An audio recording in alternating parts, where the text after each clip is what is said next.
Are you preparing for IBPS A4 Prelims 2025? With just 70 days left, the clock is ticking. But don't panic. In this video, we'll walk you through a powerful 70-day strategy to help you master time management and crack the prelims with confidence. Welcome to Clarity Talks. It is a platform where we connect with students and try to clarify their doubts so that no one is left with any doubt with regards to their preparation. So what I've done is I have divided your preparation into 3 phases. So let's discuss phase 1. So in phase 1, what you're going to do is you are going to go through a weekly target. Okay. Now it depends upon you. Whatever is your weak area, you're going to focus on that. So there are certain chapters which are very important from where questions come. So for example, in quant, questions will come from simplification, percentage. This is a very important chapter. Then there is ratio, compound interest, simple interest, time, work and speed, data interpretation. So the frequency of question from this area is more. For reasoning, silog, inequality, blood relation, coding, sitting arrangement, puzzle, these becomes important. So for English reading comprehension basics, then you have to do cloze test, error spotting, parajumble, fillers and vocab, right? So most important thing is grammar and I hope you have practiced enough. अगर पहले जो आपको strategy दी गई थी उसमें जो time table था उसको अगर आपने फॉलो किया है तो उसमें आपकी ऑलरेडी क्वांट और रीजनिंग और इंग्लिश अब तक काफ़ी स्ट्रांग हो गई होगी. अब बस आपको थोड़ा सा वक्त देना है कुछ कुछ चीज़ों को जो आपकी छूट गई हैं या आपको लगता है कि आप उन एरियाज़ में वीक हो, अभी तक आपकी प्रिपरेशन उसमें बहुत अच्छी नहीं हो पाई है. उन सब चीज़ों के लिए आप उनका मॉक टेस्ट लगाइए. किसी किसी चीज़ का अगर आपका अभी तक कॉन्सेप्ट छूटा हुआ है, अभी तक आपने कंप्लीट नहीं किया है, तो यही वक्त है, जल्दी से जल्दी कंप्लीट कर लीजिए. 15 जुलाई तक आपका QRE पूरा एकदम कंप्लीट हो जाना चाहिए. जो भी कॉन्सेप्ट में डाउट है, अगर आपको लग रहा है किसी भी एरिया में आप वीक है या कोई किसी तरह के क्वेश्चंस है जो आप नहीं सॉल्व कर पाते, तो उन क्वेश्चंस को समझने के लिए देखिए कि उनको कैसे सॉल्व करते हैं. उनको सॉल्व करने की अगर कोई शॉर्ट ट्रिक है तो उसे भी अप्लाई करना स्टार्ट कर दीजिए. ठीक है, तो आप क्या करेंगे, हर सब्जेक्ट को 2 घंटा देंगे पर डे. क्वांट को आपने 2 आवर्स देना है, रीजनिंग को आपने 2 आवर्स देना है. अब ऐसा नहीं कि कोई चीज़ आपको लग रही है कि नहीं इसमें तो मैं स्ट्रांग हो गया हूँ, भूल जाएंगे आप, है ना. अभी भी 70 डेज़ है, 70 डेज़ बहुत होते हैं, तो उसमें आप भूल जाएंगे. इसलिए प्रैक्टिस बरकरार रखिए. सेक्शनल टेस्ट जो होते हैं वो देते रहिए और इंग्लिश को 2 घंटा. ठीक है, आप पोमोडोरो टेक्निक का इस्तेमाल कर सकते हैं. इसके बारे में हम आगे भी बात करेंगे. पोमोडोरो में होता ये है कि आप 25 मिनट्स पढ़िए, ठीक है, और 5 मिनट आप रेस्ट कीजिए, है ना. तो आपका जो ध्यान है वो बना रहेगा. क्योंकि हम लंबे समय तक पढ़ने लगते हैं, फिर हमको ब्रेक भी लंबा लंबा चाहिए होता है, तो हमारा काफ़ी सारा टाइम वेस्ट हो जाता है. सो अगर आपने 25 मिनट का सेशन 4 बार कंप्लीट कर लिया है तो आप थोड़ा सा लंबा ब्रेक ले सकते हैं, 15 मिनट्स टू 20 मिनट्स का. ठीक है, क्योंकि आपको भी टाइम चाहिए होगा थोड़ा सा रेस्ट करने के लिए. तो ऑलमोस्ट आपकी 1 घंटे की जब पढ़ाई हो जाएगी तो आप 20 मिनट का रेस्ट ले लीजिए. अभी कुछ बच्चे होंगे जिनको अभी लंबा बैठने की आदत हो चुकी है ना, तो वो एकदम 2 घंटे के बाद ही फिर ही रेस्ट कीजिए. ठीक है, और ऐसा नहीं कि फ़ोन चलाने लग जाइएगा. अगर आप इस 5 मिनट में फ़ोन चला रहे हैं ना, तो ये बहुत मुश्किल हो जाएगा आपके लिए कि आप फिर से 25 मिनट्स के सेशन में बैठे, क्योंकि तब तक आपका ब्रेन इक्विप्ड हो चुका है कि नहीं थोड़े और रील्स देख लेते हैं, है ना.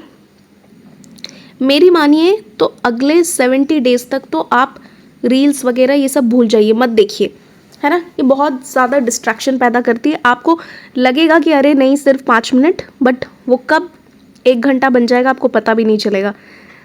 ठीक है, अब चलते हैं second phase of the preparation में. वहाँ पर हम 16 जुलाई से 10 अगस्त की बात करेंगे. ठीक है, इसमें आपको क्या करना है, आपको अपना फुल लेंथ मॉक टेस्ट देते रहना है. अब तक आप सिर्फ सेक्शनल मॉक्स लगा रहे थे ना, क्वांट के, रीजनिंग के, इंग्लिश के, तो अब आपको लगा देना है फुल लेंथ मॉक टेस्ट. कब कब लगाएंगे? मंडे, वेडनेसडे, सैटरडे, ठीक है। और आपने पिछली वीडियो देखी है जिसमें मैंने आपको बताया था कि मॉक टेस्ट जर्नल कैसे बनाना है, तो वो मॉक टेस्ट जर्नल बनाइए और ये फुल एंड मॉक टेस्ट देने के बाद एनालाइज कीजिए बहुत ही डेप्थ में कि सिली मिस्टेक क्या है, मेरा क्या पैटर्न है, कौन से क्वेश्चन में मैं गलती करता हूँ, कौन सा क्वेश्चन पढ़ने में मैं गलती करता हूँ, ठीक है। तो हाई लेवल के पजल लगाइए रीजनिंग के लिए, क्वांट में डीआई कर लीजिए, अर्थमेटिक वर्ड प्रॉब्लम्स जो थोड़े हाई लेवल के वो भी कर लीजिए। पिछली बार आपने देखा था ना प्रीलिम्स का कट ऑफ बहुत ऊपर चला गया था, तो इस बार भी ध्यान रखें, ठीक है, ज़्यादा से ज़्यादा स्कोर करने की कोशिश करें। इंग्लिश में ग्रामर सेट लगा लीजिए, रीडिंग कॉम्प्रिहेंशन सॉल्व कीजिए, ठीक है। ये मॉक टेस्ट जर्नल याद रखिएगा। अगर आपने वो वीडियो नहीं देखी है तो अब जा कर के देख लीजिए, क्योंकि वो आपके बहुत काम आने वाली है। वो आपके लिए एक जीपीएस का काम करने वाला है कि आपको कहाँ जाना है, वहाँ से आपको समझ में आएगा कि कौन से टॉपिक्स आपको नहीं आते हैं, कौन से आपको रिपीट करने की ज़रूरत है। आपको हमारे कोर्स के साथ पीडीएफ भी मिल रहा है जहाँ पे हर ब्लॉक को कवर किया गया है। तो अगर आपको बार बार वो टॉपिक रिपीट होता हुआ दिखे आपके मॉक टेस्ट जर्नल में कि इस टॉपिक में हमेशा मुझसे कोई ना कोई गड़बड़ होती है, मैं रॉन्ग आंसर मार्क करके आ जाता हूँ या आ जाती हूँ, तो आप जा कर के उस पीडीएफ से पढ़ लीजिए, है ना। उस पीडीएफ में सब कुछ कॉम्प्रिहेंसिवली कवर्ड है। तो जो भी आपका वीक जोन रहे, जो भी आपका सब टॉपिक या टॉपिक कमज़ोर है, वो आपको पता चलेगा मॉक टेस्ट से, ठीक है। और पता चलने के बाद जो क्विजेस है और जो हमने आपको पीडीएफ नोट दिए वहाँ से पढ़ लीजिएगा, ठीक है। ये हो गया आपका फुल एंड मॉक टेस्ट का शेड्यूल और कैसे आपको इस टाइम पे, देखिए 15 जुलाई तक आपका सब खत्म हो जाना चाहिए। 16 जुलाई से ही आपका फेज़ 2 चल रहा है ना। इसके बाद ऐसा नहीं होना चाहिए कि आपका कोई टॉपिक बच गया है, तो पूरी जी जान लगा दीजिए ताकि 15 जुलाई तक ख़त्म हो जाए। जो बच्चे पहले से पढ़ाई कर रहे थे उनको तो अभी कोई प्रॉब्लम नहीं होनी चाहिए, क्योंकि उन्होंने टाइम पे सारा काम कर लिया था। अभी प्रॉब्लम उन बच्चों को होने वाली है जिन्होंने पहले से सीरियस प्रिपरेशन नहीं करी थी, ये सोच के अरे एग्ज़ाम में तो अभी काफ़ी टाइम है। अब देखो टाइम बचा ही नहीं है आपके पास, है ना। सिर्फ 70 डेज़ है, ये एकदम गांठ बांध के रख लीजिए। अगर आपके पास कोई कैलेंडर है तो उसमें 30 अगस्त को एकदम बढ़िया तरीके से रेड कलर से राउंड करके रखिए कि ये मेरा डी डे है ना, इस दिन जाके परफॉर्म करना है, तो उस हिसाब से प्रिपरेशन कीजिए। अब चलते हैं फेज़ 3 में। फेज़ 3 में ये है 11 अगस्त से 29 अगस्त तक। अब आपको सिर्फ फुल एंड मॉक टेस्ट देते रहना है, ठीक है। ऑल्टरनेट डेज पे देते रहिए, क्योंकि आपको मॉक टेस्ट जर्नल भी तो बनाना है, वहाँ पे एनालाइज भी तो करना है क्या गलती हो रही है। ये है फाइन पॉलिश का टाइम, ठीक है। कैसे टाइम मैनेज करना है, कैसे स्ट्रेस फ्री परफॉर्मेंस देना है, बिल्कुल भी स्ट्रेस नहीं लेना है। आप जितना ज़्यादा मॉक दोगे आपको आदत बनती जाएगी, और जब आप असली एग्ज़ाम में बैठोगे तो आपको बिल्कुल भी स्ट्रेस नहीं होगा, है ना, क्योंकि आप ऑलरेडी बहुत बार मॉक्स दे चुके हो। एग्ज़ाम एनवायरनमेंट में मॉक्स देना ज़रूरी है, ठीक है। तो कोशिश कीजिएगा कि आप या तो लैपटॉप या फिर पीसी में बैठ कर के एग्ज़ाम दें, क्योंकि वो एक एग्ज़ाम सिमुलेटेड एनवायरनमेंट देता है, और फिर आपको लगता है कि हाँ जब आप असली एग्ज़ाम देने जाएंगे तो लगभग ऐसा ही एनवायरनमेंट होगा, ठीक है। और एकदम जो टाइम आपका होता है एग्ज़ाम का वैसे ही बैठिए, और कोशिश करिएगा कि रोज़ डेली 1 आवर रिविज़न करें, है ना। जो भी आपका पिछला गलती है उस मिस्टेक पैटर्न को पकड़ने के लिए, ताकि आपके दिमाग में ये बैठ जाए कि ये गलती तो करनी ही नहीं है, ठीक है। शॉर्ट ट्रिक जो है वो कैप्स है, पजल है, इनको रिवाइज़ करिए, जो भी क्वांट रिलेटेड फॉर्मूलाज हैं। और जो सेक्शनल टेस्ट है वो तो आप बहुत बार प्रैक्टिस कर चुके हो। अगर आपको अभी कोई दिख रहा है कि कोई वीक एरिया छूट गया है जिसमें नहीं हो पा रहा है, ठीक है, तो फिर से सेक्शनल टेस्ट लगा लीजिएगा, क्योंकि आप ऑल्टरनेट डेज पे मॉक लगा रहे हैं तो बीच में आप सेक्शनल टेस्ट भी लगा सकते हैं, ठीक है। और ये सेक्शनल टेस्ट ना आपको टाइम मैनेज करने में हेल्प करेगा कि इतने टाइम में मुझे ये सारे क्वेश्चन बनाने हैं। और संडे को या जो भी दिन आपको लगता है जिस दिन आपको थोड़ा रिलैक्स करने की ज़रूरत है, मैं तो कहूँगी कि 1 डे कम्प्लीटली ऑफ मत लो, लेकिन ऐसे हाफ डे ऑफ ले लो, ठीक है। उस दिन थोड़ा सा रिलैक्स करो, क्योंकि 11 अगस्त से लेकर 29 अगस्त तक आपके दिमाग में बहुत सारी चीज़ें चल रही होंगी। आपका एग्ज़ाम पास आ रहा होगा और आपको बहुत ज़्यादा एंजाइटी फील होने वाली है, तो बीच बीच में थोड़ा सा गैप लेने की कोशिश करिए, ठीक है। ये सिर्फ 2 हफ्ते ही हैं, तो और सिर्फ आपको 2 दिन ही ऑफ मिलेगा, ठीक है। तो 2 हाफ डे आप ऑफ ले लीजिए आराम से, मन करे तो थोड़ा वॉक पे निकल जाइए, है ना, या आपके जो दोस्त हैं जो आपके इस एग्ज़ाम से रिलेटेड नहीं है उनसे मिल लीजिए, आधा घंटा बात कर लीजिए, घर आ जाइए वापस, ठीक है। अब थोड़े बहुत स्टडी टिप्स डिस्कस कर लेते हैं। एक तो मैंने आपको बताया कि आप पोमोडोरो कर लो, ठीक है। अगर किसी का बिल्कुल भी मन नहीं होता है पढ़ने का तो सिर्फ ये टारगेट लेके बैठो कि सिर्फ 25 मिनट पढ़ना है, ठीक है। नेक्स्ट हो गया कि अपना थोड़ा ध्यान रखिए, या तो मेडिटेट कर लो या कोई भी एक्सरसाइज कर लो, है ना, योगा कर लो या एक्सरसाइज कर लो, जो भी आपको सूटेबल लगे वो कर लीजिए, जो आपको आपके लिए ठीक लगता है, ठीक है।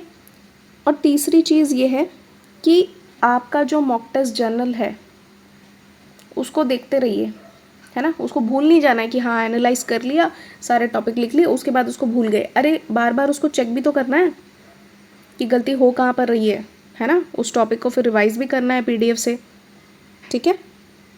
और अच्छे से टाइम को मैनेज कीजिए, आपका टाइम ऐसे निकल नहीं जाना चाहिए। आप सुबह बैठे, आपको 2 घंटा क्वांट करना है, फिर आपको 2 घंटा रीजनिंग करना है, 2 घंटा आपको इंग्लिश करना है। अब इसका टाइम आप डिसाइड कर लीजिए, है ना। इंग्लिश थोड़ा हल्का सब्जेक्ट है तो इसको ऐसे आप दोपहर में खाना खाने के बाद करिए, है ना, उसमें ज़्यादा दिमाग नहीं लगाना पड़ता। जब आपके पास बहुत ज़्यादा एनर्जी हो तब क्वांट और रीजनिंग करिए, उसमें बहुत ज़्यादा आपको अपने ब्रेन को यूटिलाइज करना पड़ता है और बहुत सतर्क भी रहना पड़ता है ना, उसमें काफ़ी ज़्यादा एनर्जी लगता है। और अपने टारगेट का एक लिस्ट बनाइए कि इस दिन मैं ये करने वाला हूँ, इस दिन मैं ये करने वाला हूँ। देखिए ये सबके लिए सेम नहीं हो सकता, क्योंकि अगर मैं ये बनाऊँगी तो मैं अपने हिसाब से बनाऊँगी ना, मुझे पता होना चाहिए हर स्टूडेंट का कौन सा पार्ट वीक है। अगर आपका क्वांट का पार्ट वीक है तो उसमें आपके कौन से टॉपिक्स हैं जो आपके वीक हैं, आप उस हिसाब से डिसाइड करिए। ये तो आपको सेक्शनल लगाने के बाद ही पता चलेगा कि कौन से टॉपिक में बार बार मुझसे गलती हो रही है ना। इसलिए मैंने कहा है कि मॉक टेस्ट जर्नल बनाइए, वो इंपॉर्टेंट क्यों है। मैं फिर से कह रही हूँ, अगर आपने वो वीडियो नहीं देखी है तो आप जा करके देख लीजिए, वो आपको बहुत हेल्प करने वाली है, ठीक है। एग्ज़ाम्स बहुत पास हो चुके हैं, आई होप आप लोग सब अच्छे से प्रिपेयर कर रहे हैं, ठीक है। और कमेंट सेक्शन में हमेशा आपका स्वागत है। आपके पास कोई भी सुझाव हो या फिर आपको लग रहा है कि हाँ क्लैरिटी टॉक्स हमें बहुत हेल्प कर रहे हैं, तो वो भी मुझे बता दीजिएगा। Thank you for listening to clarity talks.